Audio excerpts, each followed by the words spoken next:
علیکم. اچھا نن تاسو ته مونږ د ګوګل اتنټیکیټر په باره کې لږ یو څو خبرې کول غواړو چې دا څه شی دی او دا په کار د سره پر راځي. نو شارټ په تاسو ته وایي چې ګوګل اتنټیکیټر د ټو سټیپ ویریفیکیشن لپاره استعمالېږي د سکیورټي لپاره. څنګه چې کله مونږ یو اکاونټ ته لاګین کیږو ځینې وخت غواړي چې تاسو ایمیل ته کوډ لاړ هلته کې دا طریقه وکړئ وغیره وغیره که نه دا استعمالېږي څنګه ګوره زه به دې ته راشم نیکسټ چې کله تاسو یعنې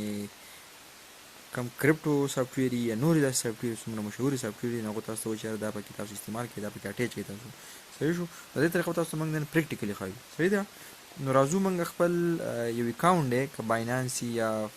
فایبرو آی دی یا ګیټ آی او دی په دې باندې ټیسټ کوو. فار ایگزامپل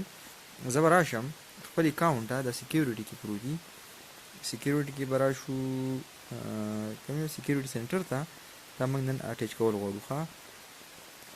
راشه جی ګوګل اتنټیکیټر یعنی دا ناٹ ایډیډ دې ته به زه راشم د دې نه زه ریکارډینګ په ډیبل موبایل باندې زه کوم چې هلته کې تک سکرین ماته تور ښکاري دلته کې به شو کوي راته نه صحیح ده. دلته کې دا ورکړی دا کی به کاپي کوي نه دا کی لکه بل سافټویر یې پاک کړي داسې کی درکړي دا کی به را کاپي کوي صحیح ده. ما کاپي کړه دا به زه اوس ته کوم دلته کې اول زه یو کار کول غواړم کی ما کاپي کړي صحیح ده دا لونی زه به اوس څه چل وکړم را به شم د ګوګل اتنټیکیټر ته دلته کې به راشم په پلس باندې به زور کړم ما الریډي ځینې شیزونه پکې کړي دي آر او آی او ګیټ آی او زما بل یو اکاونټ دی په هغه کې مې کړی ده صحیح ده. زه اوس نه بل کول غواړم دا کی ما نه غوښتې د کی باندې به کلیک کړم دې ته اکاونټ نوم به ولاړ ورکړم چې اکاونټ دا شیش لپاره جوړم ښه ګیټ آی او مین مطلب چې دا زما مین اکاونټ دی که نه یا اکاونټ نمبر 2 دی وغیره دلته کې زما نه غوښتې ده کی هغه کی به زه دلته کې څه شی کړم پیسټ کړم صحیح شو. هغه ګیټ آی او نه مې کاپي کړه دا اکاونټ به زه څه وکړم پکې ایډ به کړم صحیح شو. دا اوس ما ته درې په نظر آر او آی ګیټ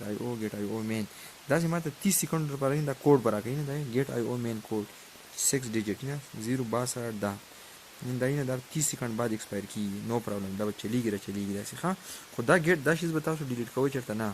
دا ځان سره محفوظ وساتئ که بیا به دا کار نه کوي ښه. دا اوس راځو ګوره زه اوس ګیټ آی او ته رالم دې کې اوس قبیل پرز زه دغه باونډ کول اوس غواړم که نه دا کی مې کاپي کړې وه داسې دلته کې زمانه غواړي چې هلته خپل پنډ پاسورډ ولیکه پاسورډ مې ولیکو دلته کې اس ام اس ته به انتظار وکړو زموږ موبایل ته به اس ام اس راشي په 1 منټ کې او ګورو ګیټ آی او کوډ راغی 209398 صحیح شو 209398 دا موبایل کوډ راغی صحیح ده. اوس د ګوګل لا کوډ نه دی دغه سافټویر ته به لاړ شو د سافټویر کې موږ ته کوم کوډ راکړلی 527 323